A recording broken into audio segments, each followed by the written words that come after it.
They said, "We're renovating your room," as if it were a kindness, as if repainting the walls and moving my dresser were a gesture of love. But I knew something was wrong the morning I woke up to find a pair of dumbbells on my bedside table and a yoga mat rolled out where my slippers used to be. I sat there for a long while, blinking at the sunlight cutting through the curtains, trying to understand if this was a dream or a decision made while I slept.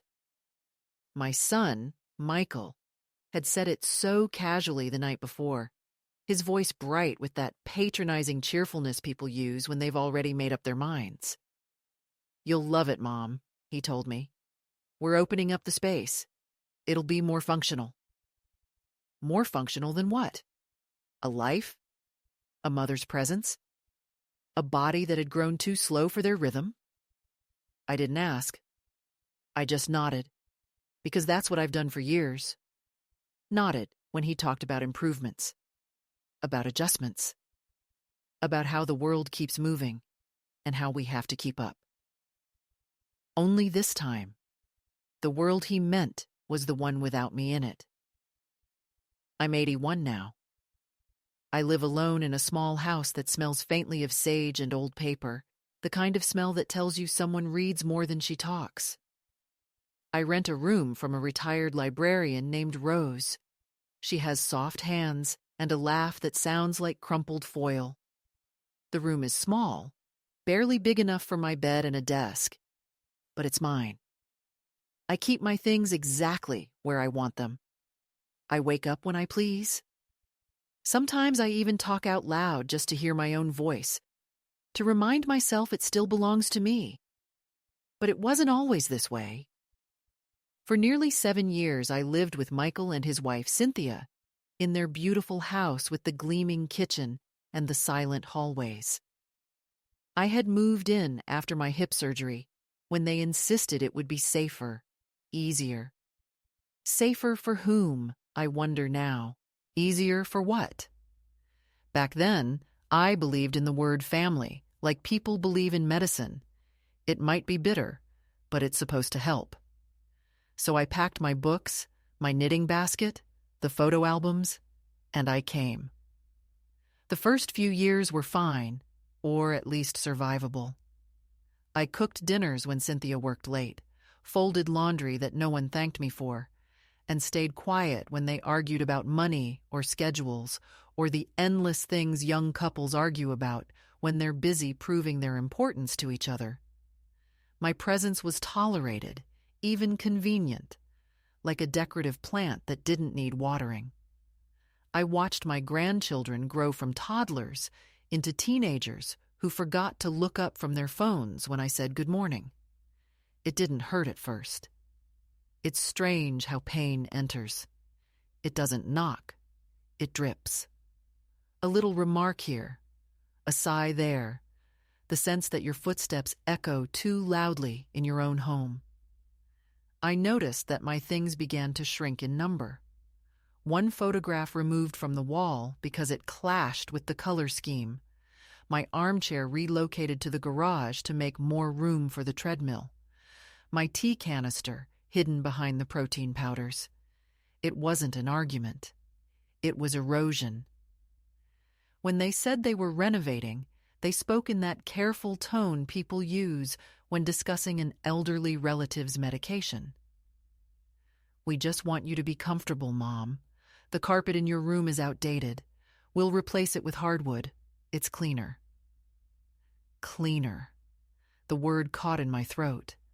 I'd vacuumed that carpet for years, scrubbed it on my knees long before Michael could walk. But I smiled, told them it sounded wonderful. What else was I supposed to say? That I was tired of being turned into a project? That every improvement they made was a reminder that I no longer fit? I knew my son's language by then. He never said move out. He said transition. He never said, "We don't need you." He said, "You've done enough." I used to think he inherited that diplomacy from his father, but now I think it's something the world teaches sons about their mothers. how to let them fade without looking cruel. The first men arrived with boxes of equipment on a Tuesday morning. I was sitting at my dresser, brushing my hair, when they knocked and walked in before I could answer. "We're here for the gym installation," one of them said. Gym. The word struck like a small, ridiculous insult. I looked at the folded paper in his hand. My name was on it, scrawled in Cynthia's handwriting, labeling the room as guest space workout conversion. Michael came up behind them, clapping one of the workers on the shoulder like they were old friends. "It's fine, Mom," he said quickly, too quickly. "You can stay in the living room for a few days. We'll have this done in no time." I wanted to ask him where he expected me to sleep, where he expected me to rest the hip that still ached in the rain. But the words wouldn't come. My throat was full of that polite silence women of my generation were trained to swallow. So I nodded again, moved my small pile of folded clothes onto a chair, and stood there while they unscrewed my shelves from the wall. That night, I lay on the sofa, the kind that looks comfortable until you spend hours on it. I listened to the hammering upstairs, the dull rhythm of erasure. They hadn't even bothered to close my door while they worked, so I could see the light spilling down the hallway, hear the thuds of the treadmill being assembled. It was absurd, almost funny in a cruel way. My bed had become the place where they'd stretch, sweat, and count repetitions. I could already imagine Cynthia's friends coming over, laughing about their home gym, never realizing it was built on top of a woman's displaced sleep. I remember the smell most of all, paint and dust, and something synthetic that stung my eyes. When I asked Michael the next morning if I could open the window, he said, "Better not, Mom. It'll ruin the finish." Ruin the finish. I wanted to laugh, but instead I went outside and sat on the back steps in my robe, watching the sun come up behind the neighbor's fence. I thought of the old house I once owned with my husband, the one with the sagging porch and the lilac bush he planted for our anniversary. There, every creak, every imperfection had felt like proof of life. Here, perfection was suffocating. I stayed on those steps until Cynthia appeared, holding her coffee in a white ceramic mug that matched her teeth. She smiled tightly and said, "You don't have to sit out here, you know. We're almost done inside." Almost done with what? I wanted to ask. With the room or with me? But I didn't. I just nodded. Again. Later that week, they told me I could move back in. My bed was gone. In its place stood a foldable cot and a stationary bike. The walls were newly painted a cold gray, and the floral curtains I'd chosen 20 years ago were gone, replaced with something called minimalist linen. My nightstand had vanished entirely, my lamp replaced by a strip of LED lighting that hummed faintly, like an insect. I stood in the doorway, holding my sweater against my chest, and said, as politely as I could, "It looks different." Michael smiled with relief, mistaking my restraint for approval. "We wanted to make it fresh, Mom. You'll get used to it." He didn't notice that my hands were shaking, or maybe he did and chose not to. I went to bed that night under a smell of new paint and realized that something in me had already started to peel. People talk about aging like it's a slow fade, but that's not true. It's abrupt. One day, you're the person everyone calls for advice, and the next, you're background noise in your own life. I lay on that cot listening to the house breathe around me. The refrigerator hum, the faint laugh from the television downstairs, the water heater groaning in the dark. The gym lights flickered through the cracks of my door, a strange artificial dawn that never dimmed. I couldn't sleep, so I got up and sat at the small desk by the window. I found an old notebook and began to write. Not poetry, not confession, just a record. I wrote down every phrase, every small indignity, every way they managed to erase me with smiles. I wrote until the page blurred and the ink feathered into the paper like a bruise spreading under the skin. When I finally stopped, it was morning. The sun was rising, touching the edge of the window with a pale, forgiving light. And for the first time in months, I felt awake. Not from rest, but from clarity. That was the day I began to understand. They weren't renovating my room. They were renovating their lives, and I was the wall they needed to knock down to make it open plan. The defining moment came the morning I realized I was living inside an illusion of care. It had rained the night before, the kind of steady, whispering rain that usually comforts me, but that day it only deepened the strange hollowness of the house. I woke up to the sound of men's voices again, footsteps on the stairs, boxes scraping across the floor above me. The smell of rubber and glue drifted down the hallway, thick and artificial. I thought maybe they were finishing the flooring, but when I reached the top of the stairs and saw the open door to what had once been my room, I stopped cold. The space looked foreign, smaller, stripped of everything soft. My bed was gone. The quilt I had sewn with my sister decades ago nowhere in sight. In its place stood a gleaming row of mirrors, a polished steel rack, and a sleek treadmill facing the window. The light bounced off the metal like accusation.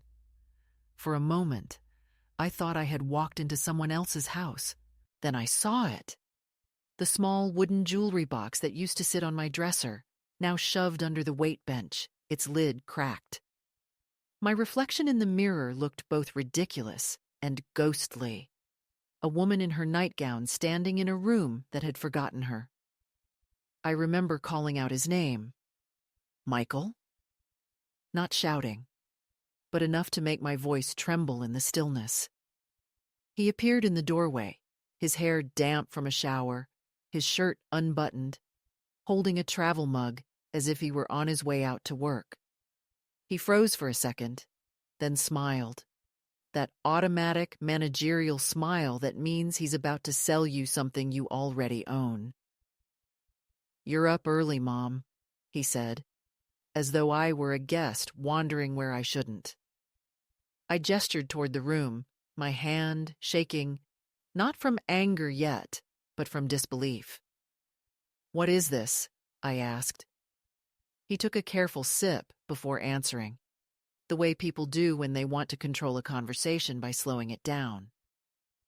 "It's just the gym equipment, remember? We talked about making the space more usable. You said you didn't mind." His tone was so calm, so practiced, that for a heartbeat, I almost doubted myself. Maybe we had talked, maybe I had misunderstood. But then I remembered our conversation clearly, the vague promises, the gentle avoidance. "You said you'd be repainting and replacing the carpet," I said slowly. He nodded, unfazed. "Exactly. And we thought this would be a good time to finally invest in some health. You can use it too, if you like. You always said you needed more movement for your hip." It was absurd. I looked around at the chrome, the mirrors, the mats. There was no space left for me. My small writing desk, the only place I felt private, was gone. The armchair where I used to read by the window was gone. My photographs were gone. Only the smell of fresh paint remained, sealing the emptiness like a lid on a jar. Cynthia came up behind him, wearing her workout leggings and a smile that didn't reach her eyes. "Doesn't it look great, Mary?" she said, the way someone might talk to a tenant whose lease was about to expire. "We finally have a wellness space. You'll love it. You can even keep your fold-out in there for now, at least until we get the mats down." She said it so easily, like the sentence wasn't monstrous, like it was normal for a person to sleep beside an exercise bike in a room that used to be their home. I looked at her and tried to remember if she had ever used my name before this week. She used to call me Mom, but that had quietly vanished months ago, replaced by Mary, neutral and impersonal, a name fit for a neighbor or a cleaning lady. "I thought this was still my room," I said, though the words felt fragile even as I spoke them. Michael sighed in that way men sigh when they're pretending to be patient with an unreasonable woman. "Mom, we've been meaning to talk about this. You know, now that we've upgraded the basement with the new insulation, there's a lot more space down there. We thought it might be nice for you to have your own private area, quiet, separate from all the noise. You could even decorate it however you want." He said it with that managerial optimism again, the voice of a man proposing an opportunity, not exile. The basement. I knew that basement. It was cold even in summer, with a single narrow window that never opened properly. The washer and dryer groaned there, the pipes shuddered through the night, and the air always smelled faintly of mildew no matter how much bleach Cynthia used. They were offering me a quiet corner of neglect and calling it freedom. "It's temporary," he added quickly, seeing my hesitation. "Just until we finish the new setup upstairs." But the setup was already finished. The mirrors were hung, the machines assembled, the cables tightened. There was no space left to reclaim. I stared at my reflection again and saw a flicker of something in my eyes. Rage, yes, but also recognition, the kind that comes when a truth you've avoided finally stands in front of you, unblinking. I said nothing more. I turned and went downstairs, each step echoing through the hollow house. They didn't follow. Maybe they thought I was sulking or being dramatic. Maybe they were relieved. In the kitchen, the counters gleamed, and everything looked perfect. But I couldn't breathe. I sat at the table, gripping the edge so tightly my knuckles whitened. For a long time, I listened to the distant hum of the treadmill upstairs. The rhythm of it made me sick. That sound, mechanical, steady, was the new heartbeat of the house, and it had replaced mine. Later that afternoon, while they were out running errands, I went back upstairs. The workers had finished. The room was spotless, impersonal, gleaming like a showroom. On the shelf where I used to keep my sewing kit stood a row of identical glass bottles filled with vitamin supplements. The small mirror that once reflected my face while I brushed my hair had been replaced by a floor-length panel that reflected my absence. I opened the closet and found it empty except for a single cardboard box with my name scrawled in black marker. Inside were the remnants of a life folded into silence. My scarf, a few old photographs, the small ceramic cat my husband gave me on our first anniversary. Everything else was gone. I lifted the cat and traced its chipped ear, remembering how he used to laugh at its silly grin. I stood there in that perfect, sterile space and realized that the box wasn't storage. It was a container for whatever was left of me. I carried the box downstairs and placed it by the front door. I didn't know yet what I would do, but I knew I couldn't sleep in that gym, couldn't wake up to the smell of rubber and sweat and pretend it was air. When Michael returned, he looked at the box and frowned. "What's this?" he asked, as though it were unreasonable to see my name on anything that wasn't part of his furniture. "Just my things," I said quietly. "I thought I'd sort them." He nodded distractedly, already reaching for his phone. "Sure, just don't leave them lying around. Cynthia's got clients coming over tomorrow morning." Clients. She was starting a fitness consulting business, apparently. My room, my home, was now her advertisement. I wanted to laugh or scream or throw something, but instead I walked out onto the porch. The air was cold and the sky heavy with the promise of more rain. I stood there, letting the chill sink through my robe, until the sound of my own breathing steadied me. That night, when everyone was asleep, I went back to the kitchen. I opened the drawer where I kept my small notepad and wrote a single line. This is how disappearance begins, not with violence, but with redecorating. I folded the page and tucked it into my pocket. The house was silent except for the faint hum of the refrigerator and the occasional creak of settling wood. I thought about my husband again, how he used to say that love isn't proven in words, it's proven in space, in the room you make for someone in your life. That was the cruelest irony of all. I had given Michael every kind of space, in my home, in my time, in my heart. And now he was returning the favor by giving me none. When morning came, I packed a small bag. I didn't make a speech. I didn't leave a note.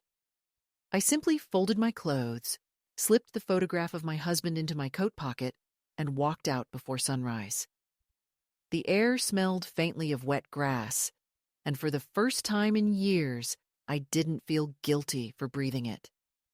Behind me, through the upstairs window, I could see the faint outline of the treadmill, motionless for now, waiting. I imagined Cynthia there, adjusting the settings, watching her reflection while she ran in place, believing that movement meant progress. But some of us, I thought, only move when we finally stand still long enough to see what we've lost. I closed the gate quietly and stepped onto the sidewalk. The street was empty, the world asleep, and I walked toward the bus stop without looking back. That was the moment everything began. Not the leaving, but the understanding that I had already been gone for a long time, erased one quiet renovation at a time, until all that remained was the echo of footsteps on polished floors and a mother-shaped shadow no one noticed missing. I found a small apartment 2 bus rides away, the kind of place that looked like it had been forgotten by time, but remembered by silence. The landlord, a quiet man with a limp, didn't ask many questions. He only wanted to know if I could pay cash each month, and when I handed him the envelope with my trembling hands, he nodded once and gave me the key.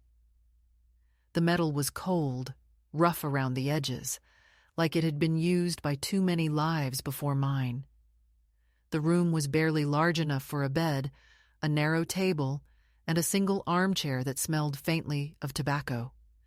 The wallpaper had peeled in places, exposing thin veins of plaster like old scars, and the window faced an alley where stray cats gathered at night. It wasn't home, not yet, but it was a place to breathe without permission. I spent the first evening sitting by the window, watching the orange glow of streetlights reflect off puddles, thinking about how something can be both freedom and exile at once. I had left behind the treadmill hum, the endless politeness, the feeling of walking on eggshells in a house that used to hold my laughter. And yet, in this new quiet, I heard every echo of what had been taken. The first week passed in a blur of adjustment. I learned where to buy bread that didn't taste like cardboard, how to time the heater so it didn't rattle through the night, and which bus routes ran late enough to take me home from the library. I went there most days, pretending to read, though mostly I sat at a corner table and watched people who still had somewhere to be. Sometimes I caught myself listening for Michael's voice, expecting him to call, to say there had been a mistake, that they wanted me back. But no call came. What did come were small reminders of invisibility, letters addressed to my old house that were now marked "Return to Sender," a Christmas card from an old friend forwarded twice and arriving in March, the echo of a world that had already rewritten itself without me. Money was tighter than I'd admitted to anyone, even myself. The savings I'd carried with me were enough for a few months' rent, but not much else. I began selling small things I no longer needed: a bracelet from my wedding day, a few porcelain figurines, even my husband's old fountain pen. Each item left my hands like a sigh, one by one, until the shelf above my bed grew bare. The pawn shop owner, a man with watery eyes and a soft voice, began greeting me by name. He called me Miss instead of Mrs., which I found oddly comforting, as if I had quietly been reborn into anonymity. I walked home with lighter pockets and heavier thoughts, wondering how many women like me were out there, quietly vanishing from their own stories. One afternoon, while waiting for the bus, I ran into an old neighbor from the street where I had lived with Michael. Her name was June, a kind woman with too much rouge and a nervous laugh. She looked surprised to see me, her eyes darting as if I might be contagious. "We thought you moved in with family," she said carefully. I smiled, though it felt brittle. I did, for a while. She hesitated, then leaned closer, lowering her voice. "I saw the moving truck last week. They're redoing the whole top floor, looks like. Gym equipment, mirrors, everything. Must be beautiful now." I thanked her for telling me, though the words burned my tongue. When the bus came, I took the window seat and stared at the reflection of my face against the glass. I hardly recognized the woman looking back, her mouth a thin line, her eyes dimmed but not extinguished. The nights grew longer. I began to dream in fragments, half-remembered conversations, the smell of lemon cleaner, the sound of Michael saying, "It's just temporary." I would wake up gasping, my hands gripping the blanket, as if holding on to a world already slipping. Some nights, when the loneliness pressed too heavily against the walls, I would talk to my husband as if he were sitting in the chair across from me. I'd tell him about the cracks in the ceiling, the neighbor who sang off-key at midnight, the taste of the coffee from the corner store. I imagined him listening, nodding, telling me that I'd done the right thing. But deep down, I wondered if I had. Leaving had been instinct, not plan. Freedom, yes, but also a kind of self-imposed exile, a punishment for being too proud to beg for space. It was around this time that the letters began, not from Michael, but from Cynthia. The first arrived without a return address, the handwriting tight and slanted. "Dear Mary," it began, "we hope you're settling in somewhere safe. Michael worries about you. Please let us know you're all right." There was no apology, no acknowledgement of what had happened, only that measured tone of distant concern. I tore it in half and threw it away. But later that night, I found myself digging through the trash to tape it back together. I read it again under the yellow lamplight, trying to decide whether the word worry carried sincerity or performance. I couldn't tell. The next letter came 2 weeks later. "We miss you," it said. "The kids ask about you all the time." That was a lie. The children hadn't spoken to me in months before I left. Still, I folded the letter neatly and placed it in the drawer beside my bed. A strange part of me wanted to believe that missing me was possible. The first true escalation came not in the form of contact, but intrusion. One morning, as I returned from the market, I noticed the door to my apartment slightly ajar. My heart stuttered. I pushed it open and saw nothing obviously disturbed. My coat still hanging, my chair still by the window. But the air felt wrong, unsettled. On the table lay an envelope with my name written in Michael's handwriting. No stamp, no address. He had been here. I stood frozen for what felt like minutes before I dared to open it. Inside was a note. "Mom, we're worried about you. You left so suddenly. Please call us. We can help." Help. The same word that had always meant control. Beneath the note was a folded check for $500. I stared at it until my hands began to tremble, then tore it into small pieces. The idea of him entering this small sanctuary without my consent filled me with a cold fury I hadn't felt since my youth. I locked the door that night with both the bolt and a chair propped against the handle, like a woman hiding from her own son. After that, I stopped answering the phone altogether. I unplugged it some nights, fearing that his voice would find its way through the wire like smoke. I knew he thought he was being reasonable. That's what frightened me most. Reasonableness is the language cruelty wears to make itself sound noble. When you strip away the polite words, all that remains is power.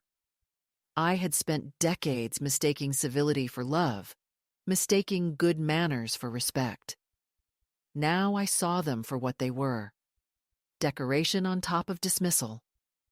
There were moments of strange beauty, too, as if the universe were trying to remind me that life didn't end with exclusion. One afternoon, the neighbor across the hall, a retired teacher named Nora, knocked on my door with a slice of pie. "You look like someone who forgets to eat," she said, not unkindly. We talked for hours that day about her late husband, her cats, the endless bureaucracy of growing old. She didn't ask about my family, and I didn't offer. But when she left, she squeezed my hand and said, "Sometimes peace looks like loneliness at first."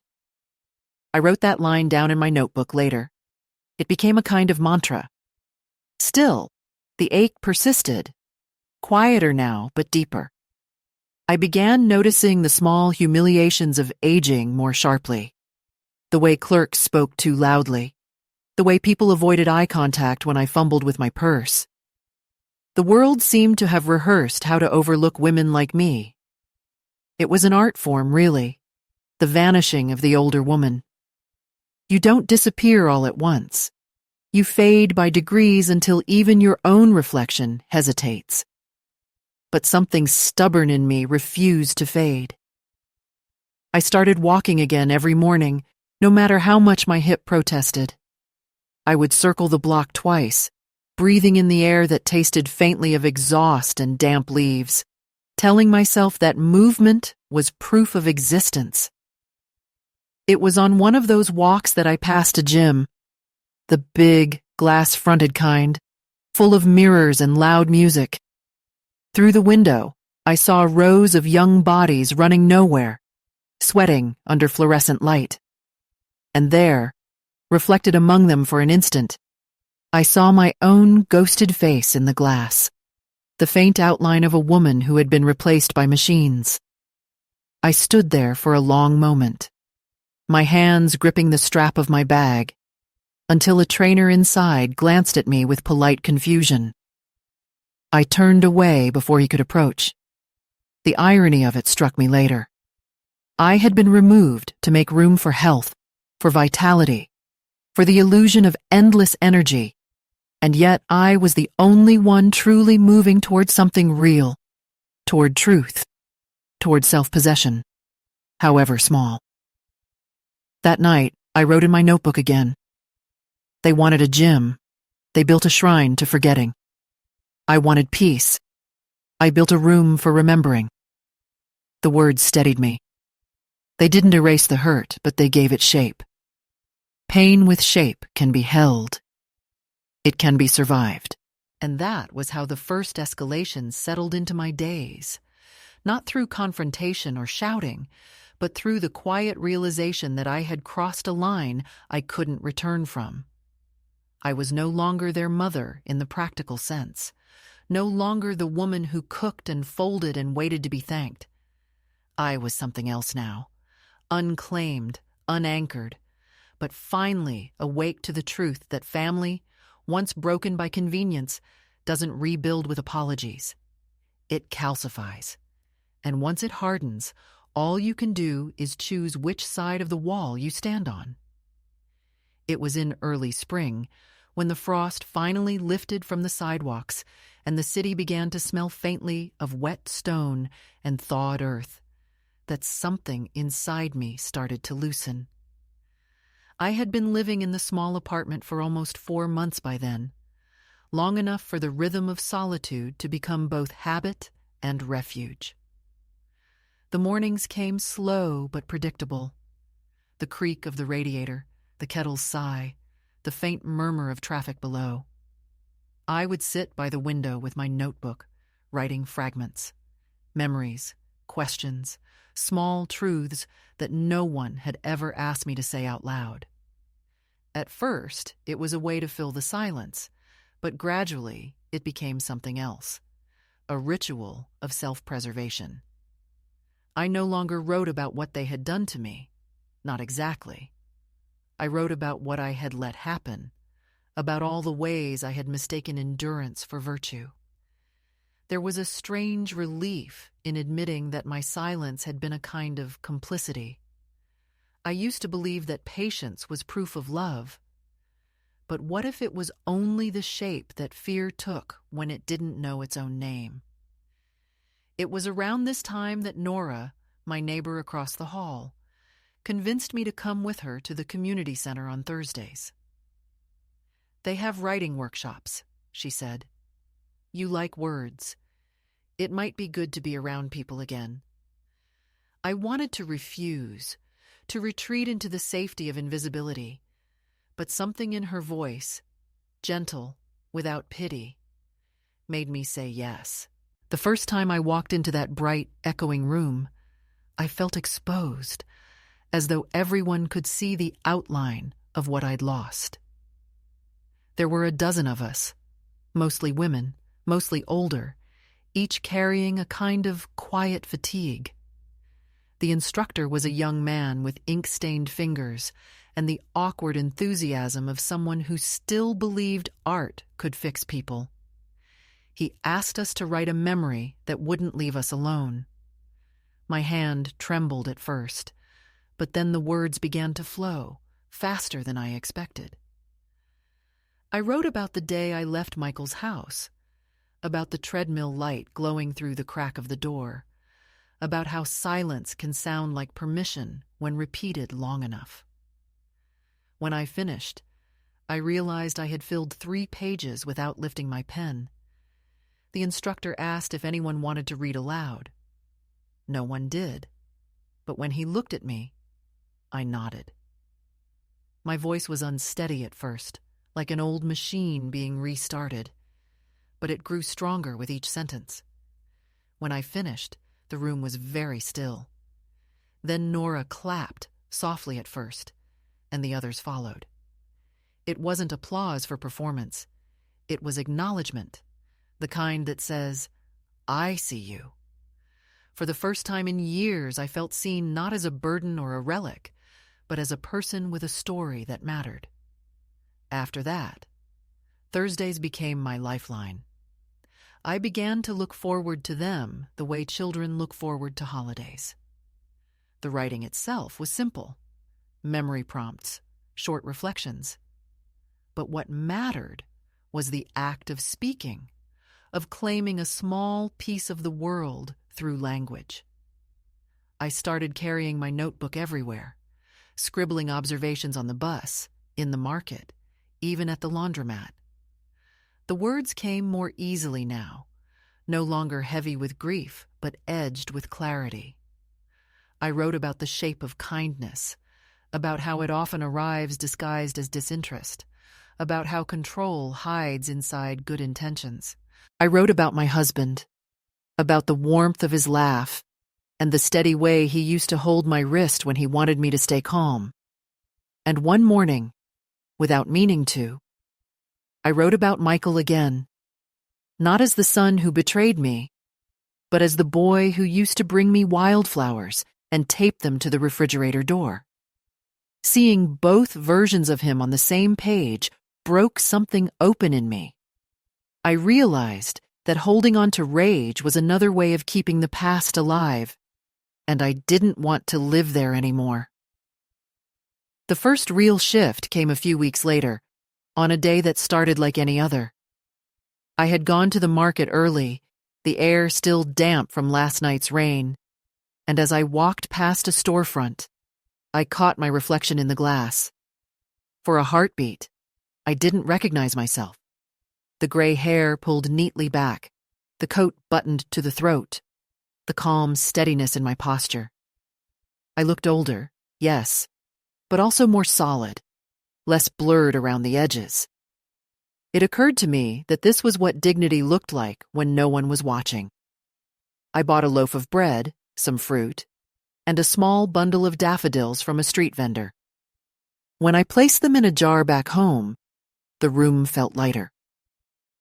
Later that afternoon, I wrote a letter to myself and signed it simply, "From the woman who is still here." It was the first time I'd written to me instead of about me. Nora began to notice the change before I did. "You've got color in your face again," she said one morning as we walked to the center. "I was worried you were fading." I smiled at her and said, "Maybe I just stopped trying to be invisible." She nodded, as if she understood more than I'd said. The truth was, something inside me had quietly shifted from surviving to existing. I began cooking again, not because I had to, but because I wanted to taste things made by my own hands. The smell of simmering onions filled the apartment, and for the first time, it didn't feel like a memory of someone else's life. I even brought a pot of soup to Nora's one evening, and we ate it while watching the news, both of us grumbling at the headlines like old friends. It was ordinary, but in that ordinariness, I found a peace I'd never known even in my own family's house. Then, one Thursday after class, the instructor asked if I would read one of my pieces at a local event they were organizing. My instinct was to refuse, but he insisted, gently but firmly. "Your story matters," he said. "It's not just yours anymore. It's what happens to women like you, and people need to hear it." The phrase "women like you" lingered in my mind as I walked home. For years, being a woman like me had meant something small, someone who fit in the margins, who smiled politely while being erased. But maybe now it meant something else: resilience, voice, memory. That night, I practiced reading in front of the mirror. My reflection didn't flinch this time. The event took place in a small library room with folding chairs and weak coffee. Nothing glamorous, but to me, it felt like standing on a stage. I wore my best blouse, the one with tiny pearl buttons, and when my turn came, I stepped up and began to read. The room fell quiet, the kind of quiet that isn't emptiness, but attention. I read slowly, letting each word land. When I reached the part about the renovation, the gym, the cot, the smell of paint, I heard a soft intake of breath from someone in the front row. When I finished, there was no applause at first, only stillness, and then a wave of nods, a few murmured thank yous. A woman approached me afterward, tears in her eyes, and said, "My daughter did the same thing. She said it was better for me to have my own place. I thought I was the only one." I took her hand and said, "You're not." In that moment, I realized that what had happened to me wasn't private shame. It was part of a pattern no one talked about. That recognition was both terrifying and liberating. The isolation I had carried like a secret suddenly became connection. When I returned home that night, I couldn't sleep.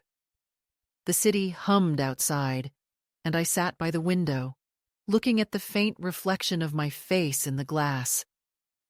I thought about how easily women like me vanish from family photos, from stories, from memory. We become background details in someone else's progress. But as I sat there, the faint scent of daffodils still in the air, I realized I was no longer a ghost haunting the edges of my own life. I had stepped back into the frame, not through anyone's permission, but through my own insistence. The anger I'd carried for months had softened into something more precise, something like clarity. I no longer wanted revenge or reconciliation. I wanted truth, even if it was only mine to hold. The next morning, I woke before dawn and went for a walk. The streets were empty, the air cool and damp. I watched the first light spill across the rooftops, painting the city gold. For the first time in years, I felt unburdened, as if I had finally put down a suitcase I didn't know I was carrying. Standing there, watching the sun climb over the buildings, I whispered to myself, "You're still here." It wasn't triumph. It was acknowledgement. It was the midpoint between who I had been and who I was becoming. The realization came quietly, but completely. They had taken my room, but not my story. They had repainted the walls, but they couldn't whitewash the truth. That morning, as the world woke around me, I understood that freedom doesn't begin with escape. It begins with remembering your own name and saying it aloud, even if no one else is listening. The call came in late June, on a day so bright it almost felt cruel. I was sitting at the kitchen table with the window open, letting the warm air drift in, when the phone rang.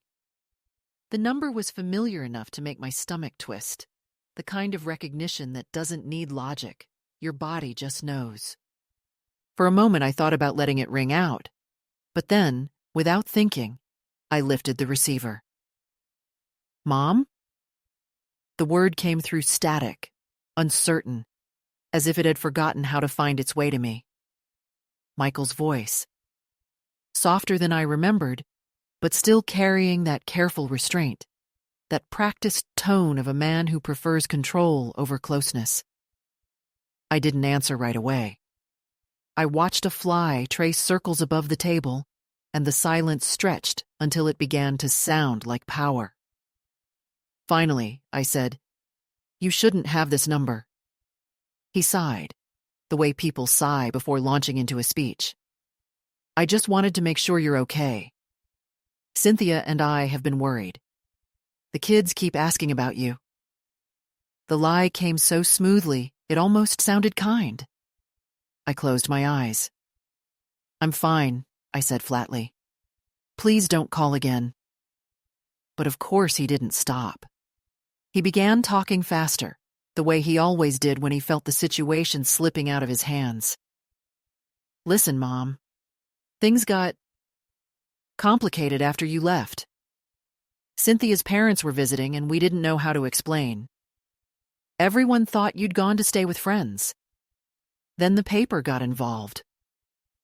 That made me sit up. "The paper?" I asked. There was a pause. "A small piece in the community section," he said, his voice dropping. "They ran something about you being missing.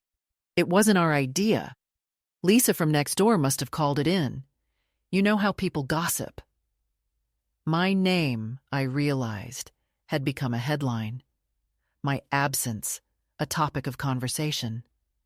Somewhere, people were clucking their tongues over their coffee, saying what a tragedy it was that an old woman had vanished. He was still talking, but the words had blurred into background noise. When I hung up, my hand was shaking so badly that I almost dropped the receiver. I sat there for a long time, staring at nothing, the hum of the refrigerator filling the room like a dull heartbeat. Missing. The word felt absurd. I hadn't disappeared. I had walked away. But to them, a woman who leaves without permission is always missing, never simply gone. That night, I couldn't sleep. Every sound from the hallway made me flinch. I imagined Michael showing up again, knocking on the door, insisting on taking me home for my own good. That phrase had followed me my whole life, dressed up in concern but rooted in ownership. I had heard it when I was a young wife, and my husband decided what was best for me. When Michael was a teenager, and corrected my pronunciation in front of his friends, when Cynthia told me to wear beige so I'd blend in better. For my own good, they had taken my choices, my room, my voice. I wasn't about to let them take my peace. 2 weeks passed before anything else happened, enough time for me to almost believe it was over. But one afternoon, when I came home from the market, there was an envelope wedged under my door. My name written neatly in blue ink. Inside was a letter on heavy paper, formal and cold. A law office in the city. The words estate planning, guardianship, and concerns about capacity leapt out at me like accusations. My son had consulted a lawyer. My son, who once held my hand when crossing the street, who used to hide behind my legs when the thunder frightened him, had decided that I was no longer capable of deciding where I lived or how I lived. My first reaction wasn't anger. It was something closer to grief, a deep, quiet sorrow that spread through me like ink in water. I set the letter down on the table and sat beside it, my heart beating slow and steady. I knew what this was, an attempt to reclaim what they thought was theirs, to turn my independence into a medical concern, my solitude into a symptom. Nora found me that evening sitting in the same chair, the letter still unopened beside my tea. "You look like you've seen a ghost," she said. I slid the paper toward her. She read it quickly, her mouth tightening as she went. "They can't do this," she said finally. "You're of sound mind, Mary. You're sharper than I am." Her voice had a tremor, though, the kind that comes from knowing how the world works. She'd seen this before. We both had, in stories whispered among women our age. Sons and daughters stepping in to help, rearranging lives with signatures and court orders. I smiled faintly. "They can," I said, "and they will if I let them." That night, I made a decision. The next morning, I took the bus downtown to the legal aid office. The woman at the front desk was young, brisk, and kind in that professional way that tells you she's seen worse. She helped me fill out forms, then introduced me to a volunteer lawyer, an older woman named Clara, with steel gray hair and a gaze that could split stone. When I explained my situation, she didn't interrupt or pity me. She just nodded slowly. "You're not the first," she said, "and you won't be the last. But you're lucky you came before they filed." She helped me draft a declaration of independence, a formal statement of competence, and advised me to update my will and power of attorney immediately. It took 3 appointments, several signatures, and a few quiet tears. But by the end of the week, I had my autonomy documented in legal ink. It felt strange, having to prove my sanity to strangers, but also exhilarating. Paper shields may be fragile, but they're better than silence. When the letter from Michael's lawyer arrived 2 weeks later, I didn't flinch. I had already built my defense. It was written in careful language, full of phrases like ongoing concern and best interests. I responded not with emotion, but with precision. Clara helped me compose the reply. Ms. Harrow is living independently of her own volition in a safe environment. Any further attempts to intervene will be considered harassment. We sent it certified mail. I imagined Michael's face when he opened it, expecting compliance and finding resistance instead. The thought didn't make me happy exactly, but it steadied me. I was no longer waiting to be rescued or punished. I was acting, and that made all the difference. But control doesn't surrender easily. One evening, as the sun bled into the horizon, there was a knock at my door. I hesitated, then opened it to find Cynthia standing there. She looked immaculate as always, her hair smooth, her perfume faint and expensive. But there was something brittle in her posture, as if the effort of pretending had worn her thin. "May I come in?" she asked. Her voice was tight, almost formal. I stepped aside. She walked into the small apartment and looked around with the faint horror of someone stepping into a stranger's life. "It's cozy," she said finally. I smiled. "It's mine." She sat at the table, crossing her legs neatly, hands folded in her lap, like she was attending an interview. "Michael doesn't know I'm here," she began. "He thinks you'll come around eventually. He doesn't understand how hurt you were." I raised an eyebrow. "And you do?" She looked away. "Maybe more than you think." There was silence between us then, heavy, but not entirely hostile. She reached into her bag and pulled out an envelope. "He asked me to give you this. He said you might trust me more." I didn't take it. "What's in it?" "Money, a check. He wants to help." I laughed, a low, tired laugh that startled even me. "He's already helped enough." She winced. "You know he didn't mean to..." "Didn't mean to what? Replace me? Erase me?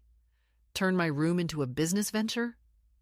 My voice rose despite myself. She looked down, her composure cracking. "He thought you'd be happier with more space. He thought you'd feel better downstairs." "Downstairs," I repeated. "Like storage." She didn't answer. We sat there for a long moment, two women bound by the same man's delusions, hers of superiority, mine of love. Finally, she stood.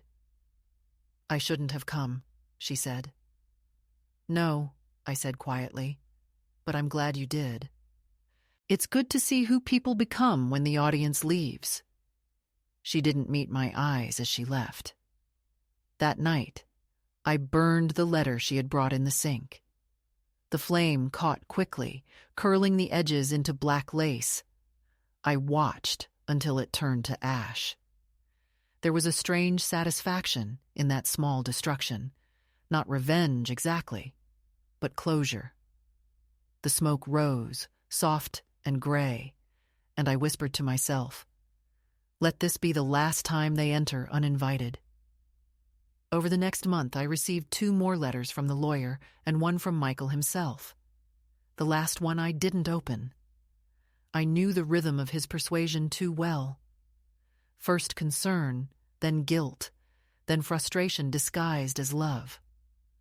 I had lived under that tone for decades, and I no longer needed to hear it to know its weight.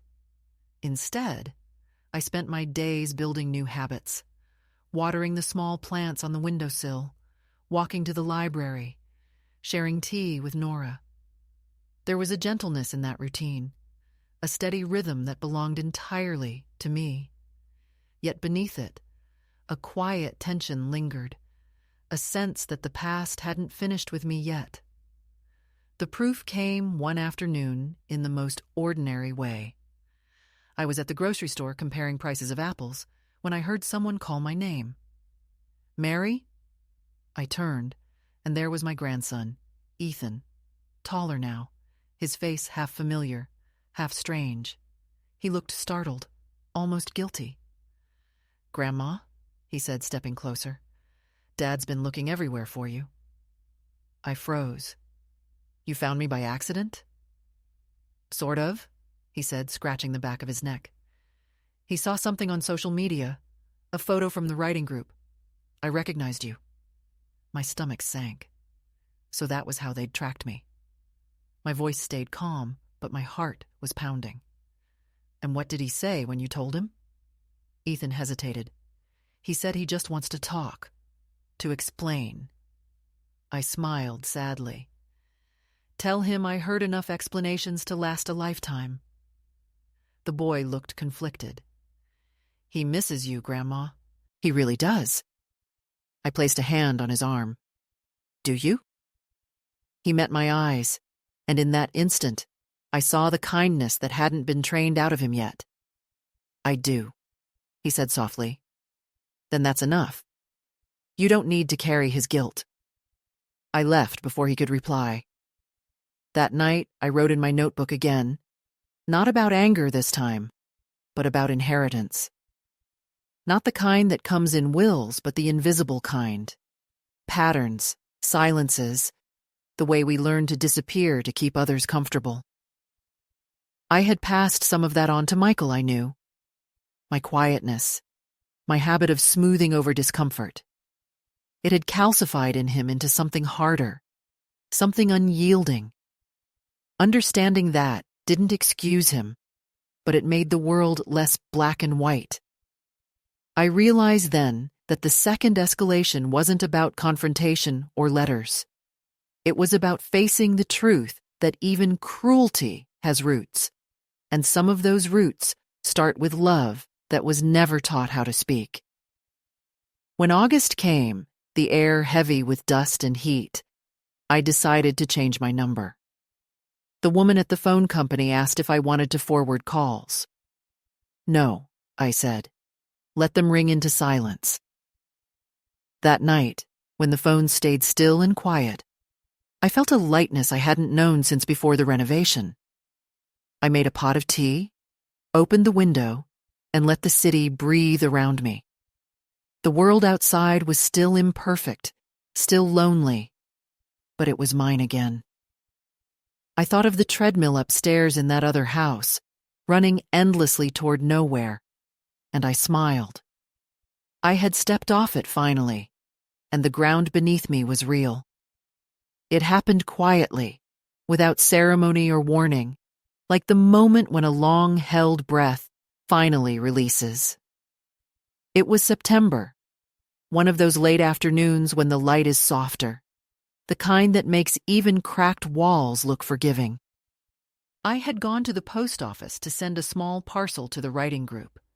The library was hosting a collection of essays, and they wanted to include my piece about silence. When I stepped back into the hallway, there was a man waiting by the stairs. It took me a few seconds to recognize him because he was thinner than I remembered, his hair gray at the edges, his posture no longer confident, but careful. Michael. He looked up when he heard my steps, and for a moment neither of us spoke. There was a pause so complete that even the hum of the fluorescent lights seemed distant. I felt the familiar tremor start in my chest, that old reflex of preparing to defend, to placate, to explain. But it didn't come this time. I simply looked at him, steady, waiting. He was the first to speak. "Mom, please, just a few minutes." I could have walked away. I even thought about it, the way one considers taking a detour around a closed road. But something in his face stopped me. It wasn't guilt exactly. It was bewilderment, as though he had stumbled into a story he no longer understood. We sat on the bench outside, the wood warm from the sun.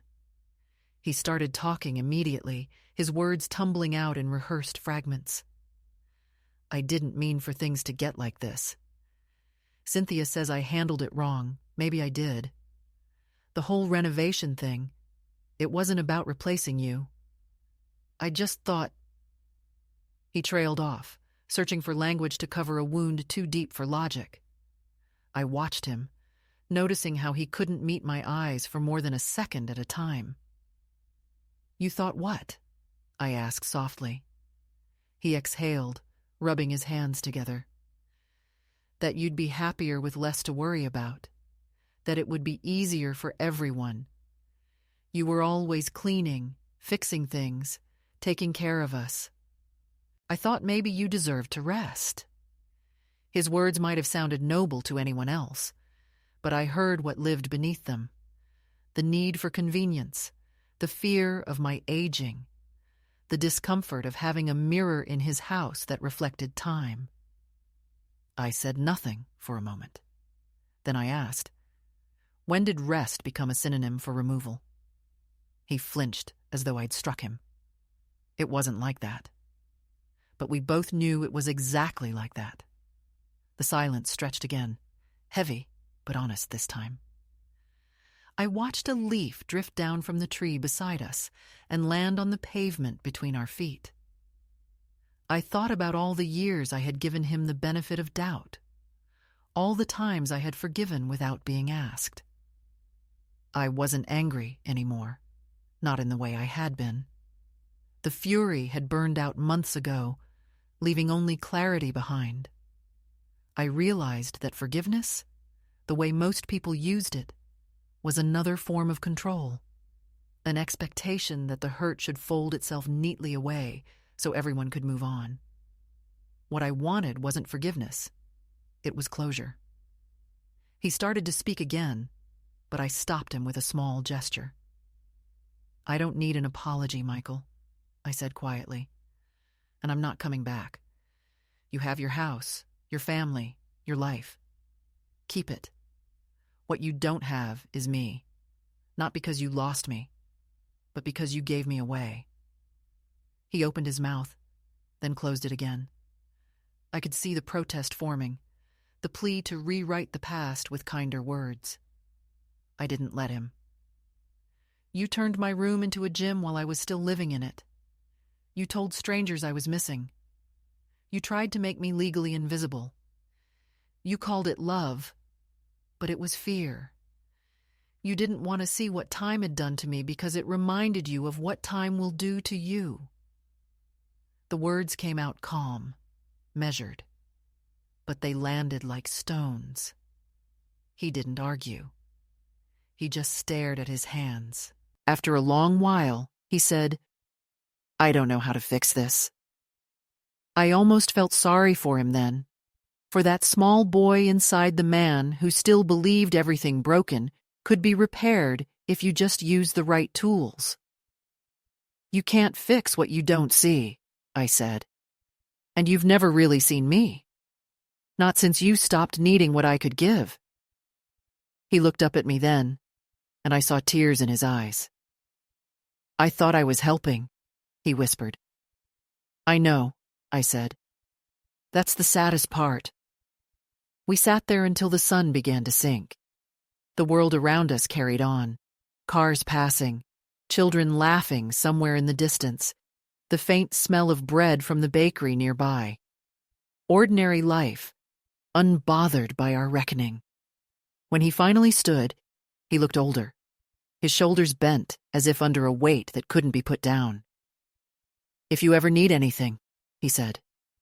"If you ever—" I interrupted him gently. "I have everything I need." He nodded, though he didn't believe it. He hesitated, then reached into his pocket and pulled out a small set of keys. "These were yours," he said. I recognized them instantly. The keys to the house, my old home. He held them out like an offering, but I didn't take them. "Keep them," I said. "They fit your locks now, not mine." Something flickered in his expression. A final understanding, perhaps. Or maybe just defeat. He placed the keys on the bench between us, turned, and walked away. I watched him go until he disappeared around the corner, the sound of his footsteps fading into the hum of the city. I sat there a long time after he left. The keys gleamed faintly in the sunlight. Eventually, I picked them up, not as acceptance, but as punctuation. Later that evening, I slipped them into an envelope with no note and mailed them to his address. It felt like closing a door that had been left ajar for too long. The next morning, I woke with a strange calmness, the kind that comes after a storm when everything smells of rain and renewal. I made myself tea and sat by the window, watching a pigeon strut along the ledge outside, its feathers glinting in the light. For the first time, The quiet in the room didn't feel like absence. It felt like ownership. I had spent so many years living in borrowed spaces, first as a wife, then as a mother, then as an afterthought. Now every inch of this small apartment carried my presence. The worn chair by the window, the notebook on the table, the faint scent of lavender from the sachet in my drawer. These were mine, unshared, unjudged, unthreatened. That afternoon, I went to the library to finalize my essay for the community collection. The title I chose was The Room That Wasn't Mine. The words felt heavy in my hands, not because of the pain they carried, but because of how much of me they contained. Clara from Legal Aid had promised to attend the reading next week, and Nora had already insisted on baking something for the occasion. I smiled at the thought of it, the small web of women who had helped me rebuild from the quiet. As I handed my essay to the librarian, I caught sight of my reflection in the glass door. Older, yes, but anchored, complete. I realized I didn't need to erase the past to move forward. I just needed to stop living inside it. When I returned home, I took the last remaining photo I had of Michael and his family, the one with all of us smiling stiffly in front of the Christmas tree, and placed it in a drawer. Not hidden, not displayed, just resting. It wasn't bitterness that made me do it. It was balance. Some relationships aren't meant to be mended. They're meant to be understood and released. I whispered a small prayer, not for reconciliation, but for peace. For both of us. That night, I performed one final act of reclamation. I took out my notebook, the one filled with months of thoughts, and tore out the first page, the entry that began with their betrayal, the one that said, "They're renovating your room." I folded it carefully, went to the kitchen, and lit a match.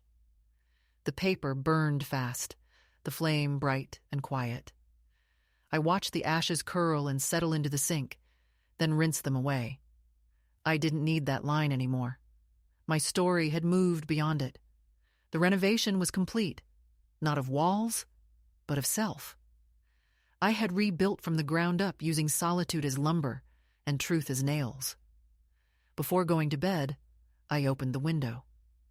The city was humming softly, lights flickering in the distance. Somewhere, someone was laughing. Somewhere, someone was leaving.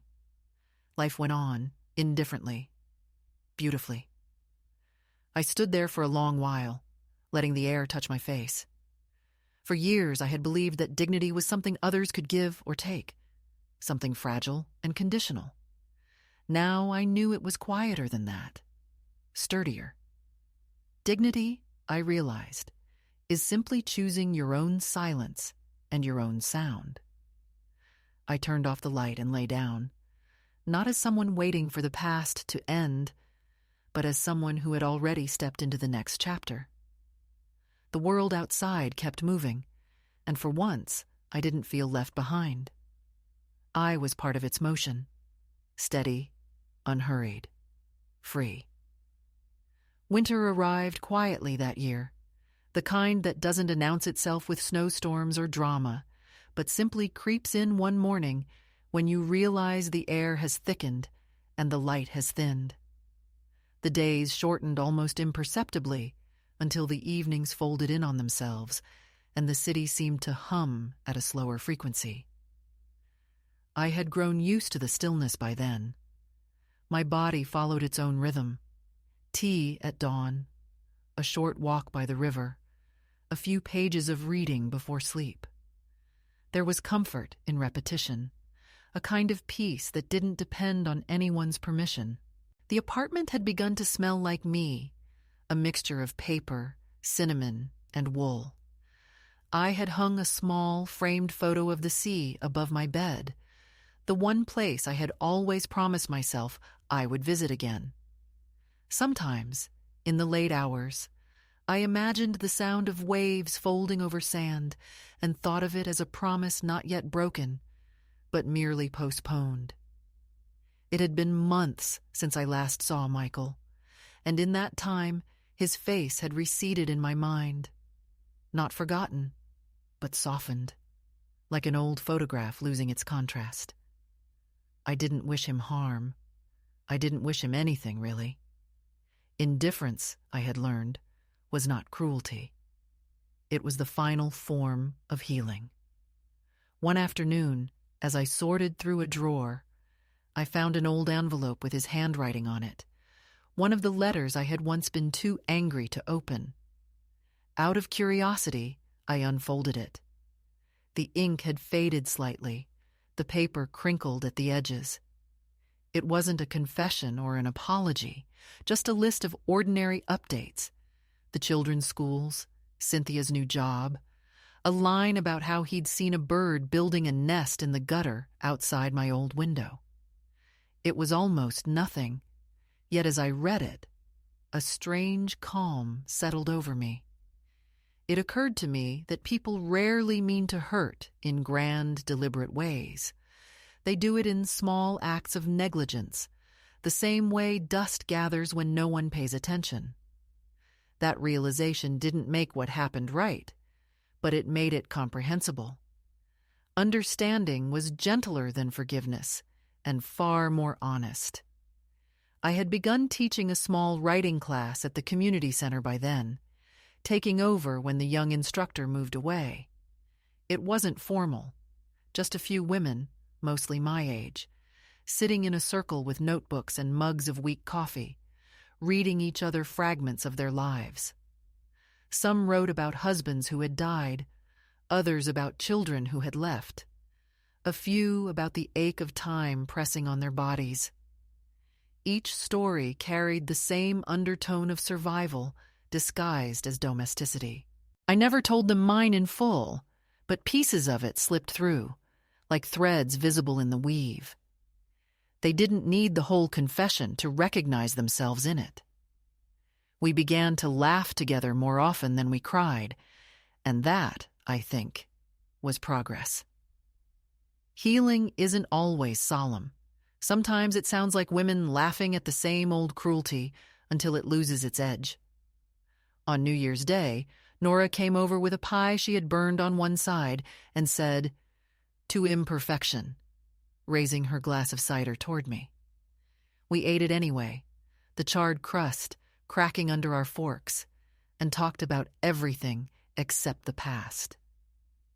When she left, I stood by the window, watching the fireworks bloom and fade over the city. They reminded me of the way memory behaves, bright, brief, then swallowed by darkness. But I no longer feared the darkness. It was where the noise stopped and truth began. I whispered a quiet thank you to no one in particular, to the version of myself that had endured long enough to reach this silence without bitterness. A few days later, I received a letter from Clara, my lawyer, letting me know the guardianship petition had been withdrawn. Michael had signed the paperwork himself. No explanation, no conditions. Just an ending written in legal ink. I folded the letter carefully and placed it in my drawer, beside the photograph of the sea. That was how I wanted to remember the conclusion of that story, not as victory or defeat, but as resolution. There is a kind of power in letting something end without needing to dramatize it.